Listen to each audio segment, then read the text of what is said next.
ensemble la parole de Dieu et d'avoir ce thème ce matin, une église fervente. La ferveur d'une église, c'est quoi? Eh bien, cette réponse, elle nous est donnée dans le livre des Actes, au chapitre 12, et nous allons prendre une lecture jusqu'au verset 17. Actes, chapitre 12, verset 1er. Vers le même temps, le roi Hérode se mit à maltraiter quelques membres de l'Église, et il fit mourir par l'épée Jacques, frère de Jean. Voyant que cela était agréable aux Juifs, il fit encore arrêter Pierre. C'était pendant les jours des pains sans levain. Après l'avoir saisi et jeté en prison, il le mit sous la garde de 4 escouades, de 4 soldats chacune, avec l'intention de le faire comparaître devant le peuple après la Pâque. Pierre donc était gardé dans la prison, et l'Église ne cessait d'adresser pour lui des prières à Dieu. La nuit qui précéda le jour où Hérode allait le faire comparaître, Pierre, lié de 2 chaînes, dormait entre 2 soldats et des sentinelles devant la porte gardait la prison. Et voici, un ange du Seigneur survint et une lumière brilla dans la prison. L'ange réveilla Pierre en le frappant au côté et en disant « Lève-toi promptement ». Les chaînes tombèrent de ses mains et l'ange lui dit « Mets ta ceinture et tes sandales ». Et il fit ainsi. L'ange lui dit encore « Enveloppe-toi de ton manteau et suis-moi ». Pierre sortit et le suivit, ne sachant pas ce qui se faisait par l'ange fut réel, et s'imaginant avoir une vision. Lorsqu'ils eurent passé la première garde, puis la seconde, ils arrivèrent à la porte de fer qui mène à la ville et qui s'ouvrit d'elle-même devant eux.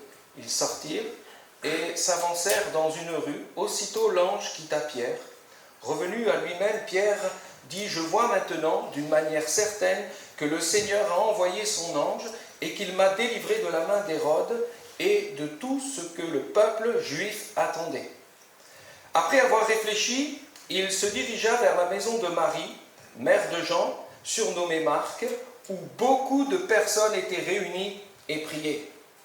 Il frappa à la porte du vestibule et une servante nommée Rhoda s'approcha pour écouter. Elle reconnut la voix de Pierre et dans sa joie, au lieu d'ouvrir, elle courut annoncer que Pierre était devant la porte. Ils lui dirent « Tu es folle !» Mais elle affirma que la chose était ainsi. Et ils dirent « C'est son ange !» Cependant, Pierre continuait à frapper.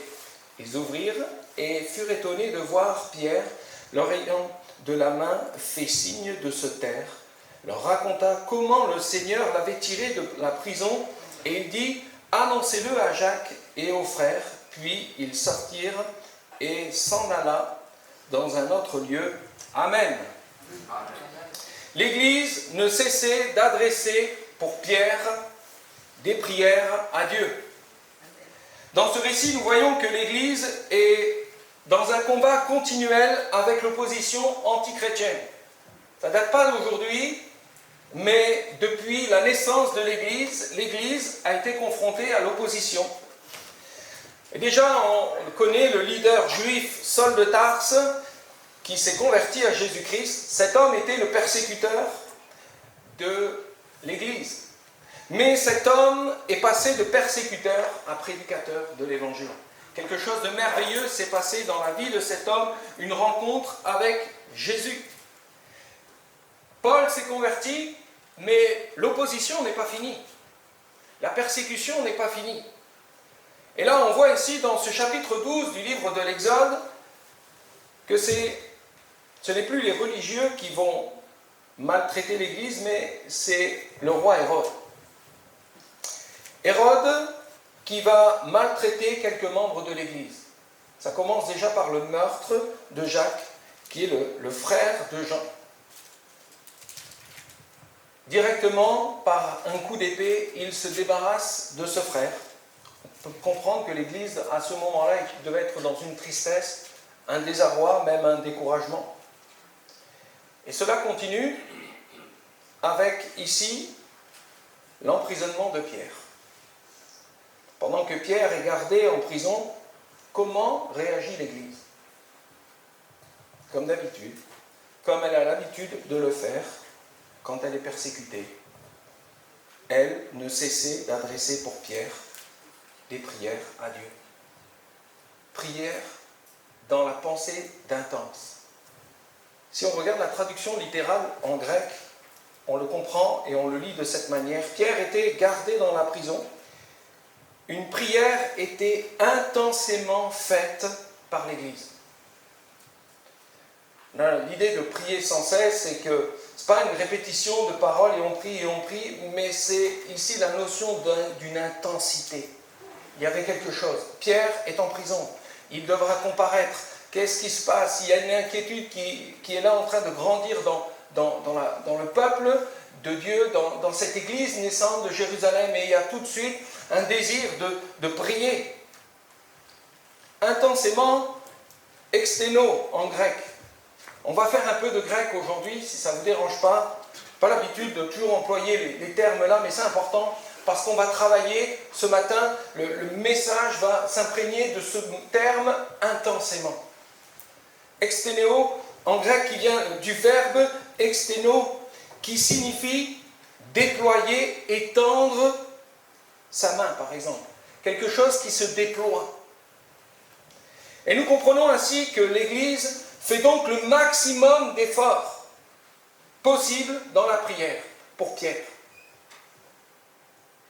L'Église, c'est le lieu de culte, c'est le lieu où on se rassemble, où on adore le Seigneur, dans la notion de l'assemblée.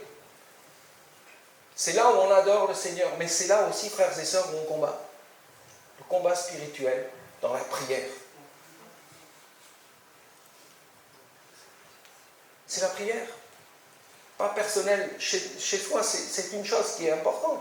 On l'a fait, on prie chez nous. On prend du temps, mais l'Église, elle se retrouve pour prier. Parce qu'il y a un combat. Les événements politiques, tout ce qui se passe autour de nous, un gamin de 15 ans qui se fait tuer avec une Kalachnikov, ça se passe à côté. C'est pas très loin de chez nous. C'est tout un tas de choses qui sont en train de se dérouler autour d'une mafia qui circule autour de la drogue. Ça, c'est notre situation aujourd'hui. Et les politiciens essayent de trouver une solution et on prie pour nos hommes politiques pour que, quelque part, nous ayons cette paix encore pour pouvoir nous retrouver, pour pouvoir prêcher l'Évangile. Mais qu'en est-il de Kaboul? Qu'en est-il de tous ces pays de l'Afghanistan où les chrétiens, maintenant, faut surtout, est-ce qu'il y en a encore des chrétiens là-bas? On peut se poser la question. Et l'Église, elle prie, elle intercède. Jacques chapitre 5, verset 16, la prière fervente du juste a une grande efficace. Le groupe de mots qui décrivent extélé intensément en grec, ce groupe de mots décrivent en fait 3 éléments essentiels de la vie chrétienne. L'amour, le service et la prière. Et mon premier point, c'est l'amour.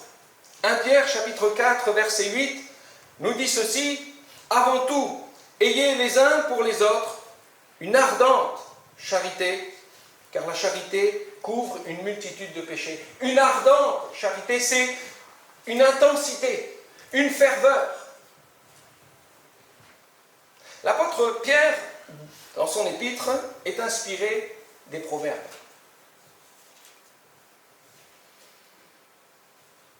Sur quoi s'appuyait la prédication de l'apôtre Pierre et de ses épîtres? Elle s'appuie sur ce qu'on peut appeler la Torah, sur les écrits et sur les livres prophétiques. Dans ces écrits, on y retrouve les proverbes avec cette pensée: la haine excite des querelles, mais l'amour couvre toutes les fautes. Proverbe chapitre 10, verset 12. Et je le relis. La haine excite des querelles, mais l'amour couvre toutes les fautes. L'apôtre Paul, dans son épître, est inspiré aussi dans le livre des Proverbes, parce qu'il dira dans 1 Corinthiens chapitre 13, verset 7, « L'amour excuse tout, elle croit tout, elle espère tout, elle supporte tout. » La notion d'excuser ici, c'est la notion de couvrir. La notion de couvrir quelque chose. Alors ma réflexion, ça a été, oui, est-ce que l'amour, c'est cacher les fautes des uns et des autres? C'est pas ça, la pensée. L'amour est prêt à pardonner. L'amour est prêt à prendre la défense de quelqu'un, dans l'idée de couvrir. C'est dans cette idée ici de pardonner, et dans l'idée aussi de prendre la défense de quelqu'un. Et si on voit en Genèse chapitre 9, versets 20 à 29, je paraphrase et je résume, Noé, après être descendu de l'arche avec sa famille, avec tous les animaux, il va dresser un autel, il va adresser une louange à l'Éternel, il y aura une alliance qui va être créée, puis Noé reprend toute une activité et il va se mettre à cultiver la terre.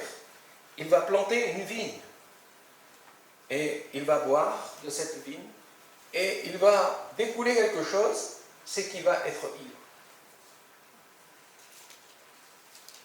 On pourrait dire, oui, c'est une belle erreur de la part de Noé, bien sûr.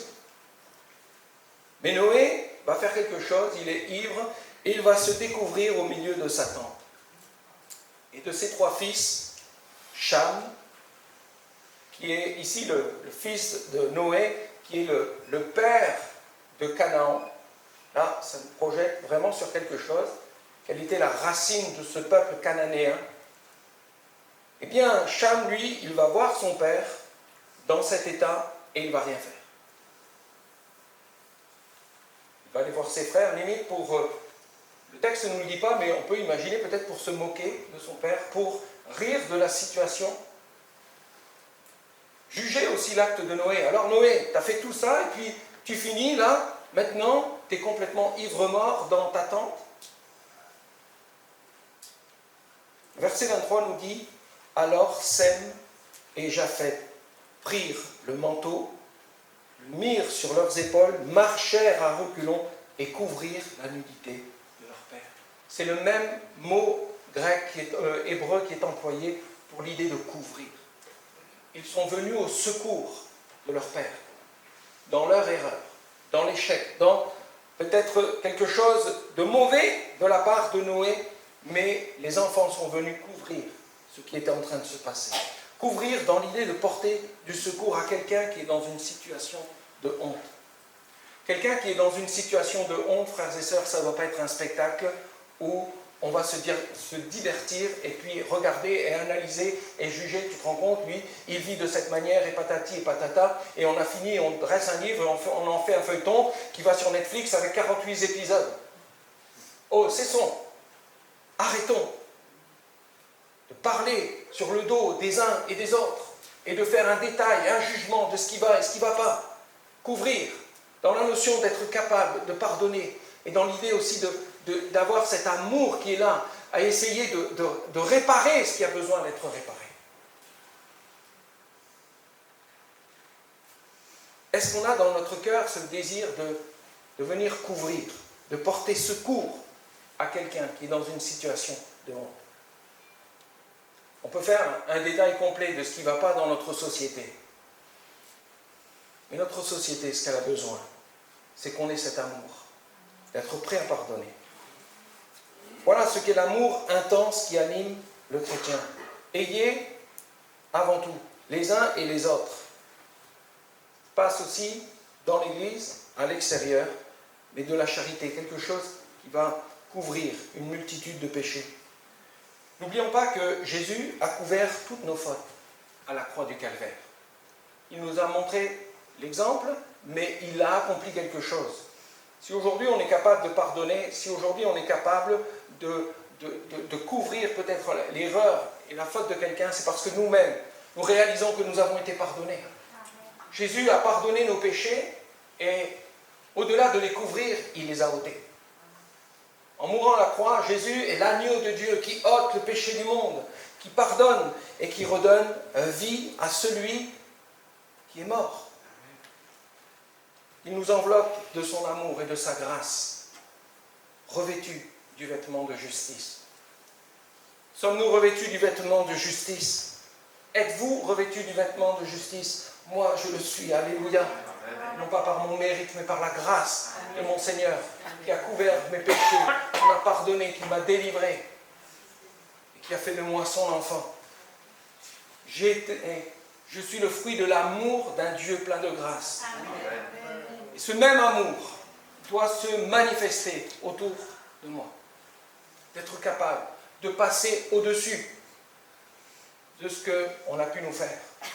Et cela ne va pas venir de nous, mais c'est le Seigneur qui va nous permettre.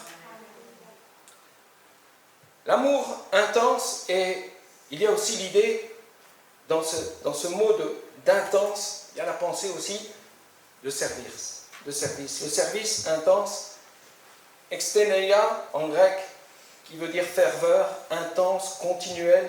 Ce mot se trouve dans le livre des Actes, au chapitre 26, verset 7. Dans ce chapitre 26 du livre des Actes, là on retrouve l'apôtre Paul, qui lui aussi doit comparaître devant le roi Agrippa. Et pour plaider sa cause face aux accusations qui pèsent sur lui, et quelles étaient ces accusations? Eh bien, c'est sa foi en la résurrection de Jésus-Christ. C'est pour cela que l'apôtre Paul devait comparaître, parce qu'il croyait que Jésus-Christ était crucifié, mort et ressuscité, et qu'il est le seul moyen de salut, et qu'il est le Messie attendu du peuple d'Israël. Et ça crée de la pagaille, et il doit comparaître pour ce qu'il a prêché. Et Paul parle ici dans ce chapitre de la promesse que Dieu a faite au peuple d'Israël, à laquelle aspirent les 12 tribus, qui servent intensément Dieu jour et nuit. Servir intensément Dieu jour et nuit. Acte 26, verset 7. Et cette espérance, lui, Paul, il l'a trouvée. Il l'a trouvée dans la personne de Jésus-Christ. Jésus-Christ est l'accomplissement de cette promesse. Depuis la Genèse, dans tous les écrits, jusqu'à la fin du livre de la première alliance, l'Ancien Testament, ce qu'on appelle, il y a la proclamation d'un sauveur qui doit venir, Jésus-Christ, le Messie. Et Paul servait, lui, intensément ce sauveur, Jésus, qu'il avait rencontré. Alors comment devons-nous servir Jésus-Christ? Eh bien, en étant le témoin fidèle. Paul, devant Agrippa, n'a pas pris place devant lui en tant qu'un avocat, a essayé de se défendre, a essayé de défendre sa cause. Mais cet homme, dans ce chapitre, et vous pourrez le relire chez vous, eh bien, il va témoigner de Jésus-Christ. Un avocat, lui, il plaide la cause de quelqu'un, il le défend. Mais Paul, lui, vient devant ce tribunal comme un témoin. Un témoin rapporte au tribunal ce qu'il a vu et ce qu'il a entendu. Et c'est de cette manière que l'apôtre Paul se trouve devant ceux qui l'accusent. Frères et sœurs, Dieu ne nous demande pas d'être son avocat face au monde, mais seulement ses témoins. Souvent, on perd du temps et de l'énergie à vouloir défendre la cause de Dieu, et c'est comme ça, mais parlez de Jésus-Christ. Osez reconnaître que vous étiez salis, souillés par le péché devant les hommes, et de dire que Christ m'a lavé, Christ m'a purifié du péché, j'ai l'assurance de la vie éternelle. De reconnaître, Paul prêchait Jésus-Christ. Et souvent, nous, on veut faire rentrer une balle dans un carré. Et on veut que les gens rentrent dans une pensée chrétienne. Mais c'est comme ça qu'il faut vivre, et c'est comme ça qu'il faut vivre. Arrêtez de dire aux gens comment ils doivent vivre. Parlez-leur de Jésus-Christ. Amen. On est souvent à vouloir essayer de rentrer comme une mentalité chrétienne dans un monde qui n'accepte pas Jésus-Christ. Mais faites connaître Christ et ce que Christ a fait dans votre vie. Et c'est ce que l'apôtre Paul faisait. Et c'est bien souvent ça qui nous nuit. On nous prend pour ceux qui font la morale. Parlez de Jésus. Amen. Paul a parlé de sa rencontre personnelle avec Jésus-Christ. Et ce que Christ avait fait pour lui dans sa vie.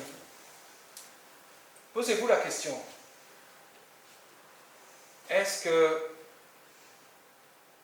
vous avez déjà partagé, pas seulement de dire « Ah, Jésus, je crois en Jésus parce qu'il m'a béni, parce que j'ai ceci, j'ai réussi ma vie, j'ai fait ça », non. Est-ce qu'un jour, vous avez pu partager à quelqu'un, de dire « Mais moi, j'étais un pécheur. J'étais condamné. Mais Jésus a pardonné mes péchés. » Est-ce qu'on est déjà rentré dans cette dimension? Moi, je vous parle honnêtement parce que au travail, j'ai des fois, dans les conversations avec mes collègues de boulot, je voulais faire rentrer une balle dans un carré. Et j'essayais d'être le défenseur de Dieu et de tout ce qui pouvait se passer. Mais jamais j'ai réussi à leur parler comme il fallait de Jésus. Et c'est souvent ce qui nous arrête. Et vous savez, pour servir et pour être des témoins fidèles, il faut être rempli du Saint-Esprit. Baptisé du Saint-Esprit. Cette puissance qui est là. Où, au moment où vous allez vous mettre à parler, le Saint-Esprit va utiliser, pas des mots de votre intellect, mais des fois des mots de la parole qui sont là. Des versets qui vont vous revenir.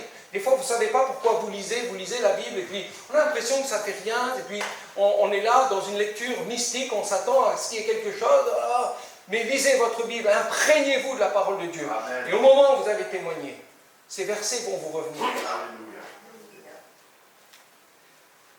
Soyez renouvelés dans le Saint-Esprit. Le baptême du Saint-Esprit, frères et sœurs, c'est ce qui va faire de nous des témoins intenses. Paul a enseigné à Timothée au chapitre 2, et puis on peut prendre cette lecture.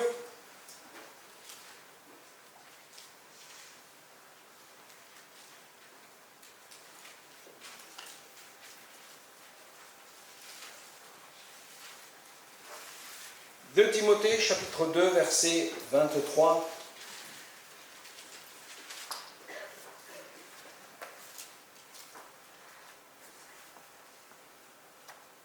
Repousse les discussions folles et inutiles, sachant qu'elles font naître des querelles. Or, il ne faut pas qu'un serviteur du Seigneur ait des querelles.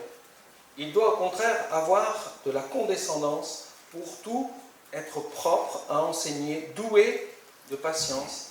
Il doit redresser avec douceur les adversaires, dans l'espérance que Dieu leur donnera la repentance pour arriver à la connaissance de la vérité.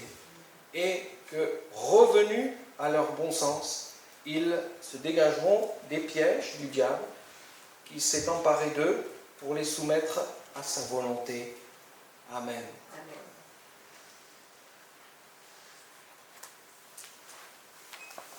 Servir intensément en étant fidèles témoins, en ne nous embêtons pas avec des prises de position sur des choses ou autres, de ce que la société est en train de vivre.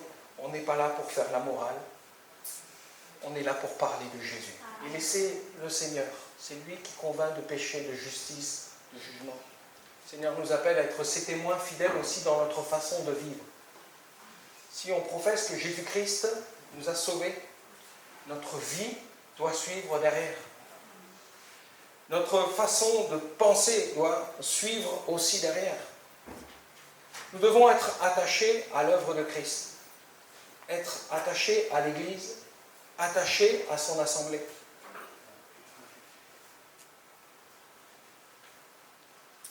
L'amour intense, le service intense, intense décrit les trois éléments essentiels de la vie chrétienne. Voyons l'amour, le service et la prière intense. Pierre était gardé dans une prison, et on revient à cette lecture de notre introduction. Pierre était gardé dans la prison et une prière était intensément faite par l'Église. L'Église priait pour lui, avec ferveur. Le texte ne nous dit pas que l'Église priait pour sa délivrance. Il n'est pas en train de dire, Seigneur, il faudrait que tu vois que tu envoies un ange, que la porte s'ouvre et que le texte ne nous dit pas, peut-être que, mais le texte ne nous dit pas comment la prière du peuple, elle avait été faite pour la délivrance, pour le secours de Pierre. Mais on a ici juste cette pensée. L'Église priait pour lui.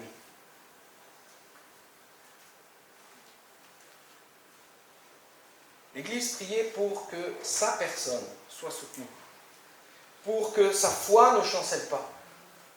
Bien souvent, on est en train de prier pour que les choses, les résultats puissent avoir lieu et on voudrait que ça se passe comme ça, mais souvent on ne prie pas pour la personne, pour ce qu'elle est en train de vivre, pour ce qu'elle est en train de subir. Quand nous prions, cherchons-nous réellement à connaître le vrai besoin. Et c'est pour ça que quand on prie, quand on intercède, on a besoin d'avoir l'aide du Saint-Esprit. Le Saint-Esprit qui nous aide, qui nous conduit dans la prière. Parce que là, ici, l'apôtre Pierre, pas me tromper, mais l'apôtre Pierre, ici, était dans sa prison et il dormait. Cet homme était en paix. Nous retrouvons l'exemple de Jésus dans une prière qu'il a eue pour l'apôtre Pierre. Pierre, à ce moment-là, était disciple de Jésus. On est au chapitre 22, au verset 32 de l'évangile de Luc. Et Jésus annonce à ses disciples qu'il va les laisser parce qu'il va prendre un chemin que les disciples ne pourront pas prendre. Et il est en train de préparer ses disciples au fait qu'il doit aller à Jérusalem et qu'à Jérusalem, il va devoir mourir sur la croix. Et il dira à Pierre, j'ai prié pour toi, pour que ta foi ne défaille point. Et toi, quand tu seras converti, affermis tes frères. Pierre, lui, dans ce passage, voulait aller en prison avec Jésus. T'inquiète pas, Pierre, ça va venir. J'ai raison pour Jésus. Et il était prêt à ce moment-là, je vais venir avec toi en prison, et je vais même jusqu'à mourir avec toi, Jésus. Mais non, Pierre. Jésus lui dit, mais non, Pierre, tu vas me renier. Tu vas me renier. Et on connaît la suite. Jésus n'a pas prié pour qu'il évite l'épreuve. Il n'a pas prié pour qu'il ne le renie pas. Il a prié pour qu'il traverse et qu'il sorte vainqueur de l'épreuve. Quand on prie, frères et sœurs, prions d'abord pour la personne qui est en train de traverser l'épreuve. Dieu est capable de guérir, amen. Dieu est capable de restaurer, je le crois. Mais c'est la foi qui ne doit pas défaillir, qui doit tenir bon. Parce que bien souvent, quand on va voir une personne qui est malade, qui crie au secours pour la guérison dans son corps, tout de suite, la première chose qui vient, est-ce que Dieu est en train de me punir? Est-ce que je suis là en train de souffrir, mais est-ce qu'il m'aime encore? Est-ce qu'il prend soin de moi?